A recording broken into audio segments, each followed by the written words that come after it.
Assalamu alaikum students. Example number 10.1.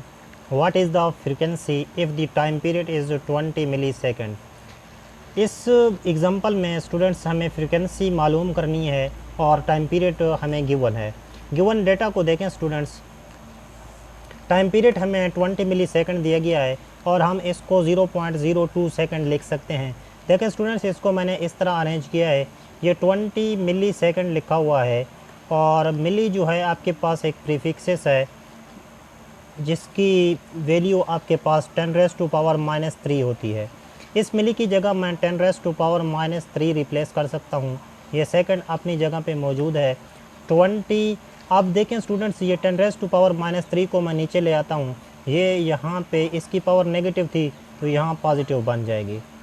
Next देखें students, 20 divided by 10⁻³ का मतलब होता है 1000। ये एक 0 के साथ कैंसिल हो जाएगी, यहाँ पे रह जाएगा 2 डिवाइडेड बाय 100। स्टूडेंट्स अगर 2 को 100 पे डिवाइड करें तो ये आपके पास आंसर देता है 0.02 और आपके पास इसका जो यूनिट है वो सेकंड है। तो हम इसको इस तरह भी लिख सकते हैं। नेक्स्ट स्टेप में देखें स्टूडेंट्स, हमें रिक्वायर्ड क्या है, क्या चीज़ हमें फाइंड करनी है, हमें फ्रीक्वेंसी मालूम करनी है। स्टूडेंट्स, फ्रीक्वेंसी और टाइम पीरियड के दरमियान एक रिलेशन है, relation between time period and frequency. Time period and frequency are reciprocal to each other. Students, ये एक दूसरे के रेसिप्रोकल होते हैं। टाइम पीरियड को हम लिख सकते हैं t is equal to 1/f, या आप इस फार्मूले को ऐसे भी लिख सकते हो f is equal to 1 time period.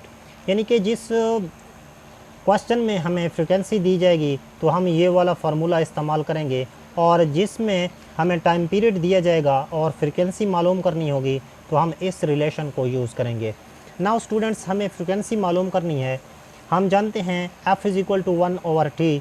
Students, इसमें आप t की वैल्यू को रिप्लेस करें, putting the values. f is equal to 1/t की जगह मैंने उसकी वैल्यू को रिप्लेस किया है 0.02। अब स्टूडेंट्स अगर आप 1 पे 0.02 को डिवाइड करें तो ये आपको आंसर देता है 50, और फ्रीक्वेंसी का जो यूनिट होता है वो हर्ट्ज़ होता है। ये आपका एग्जांपल नंबर 10.1 सॉल्व हो गया स्टूडेंट्स। नेक्स्ट आपके पास टॉपिक है students, assignment number 10.1। When an object oscillates with a frequency of 0.5 hertz, what is its time period.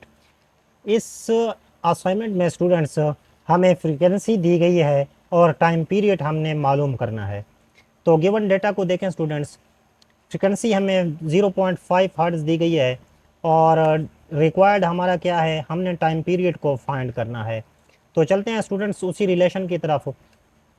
As we know that t is equal to 1/f, तो putting the values t is equal to 1 students f की जगह पे आप उसकी value को replace करें 0.5 को, और 1 पे जब इसको आप डिवाइड करोगे तो आंसर आपको मिलेगा t is equal to 2 second.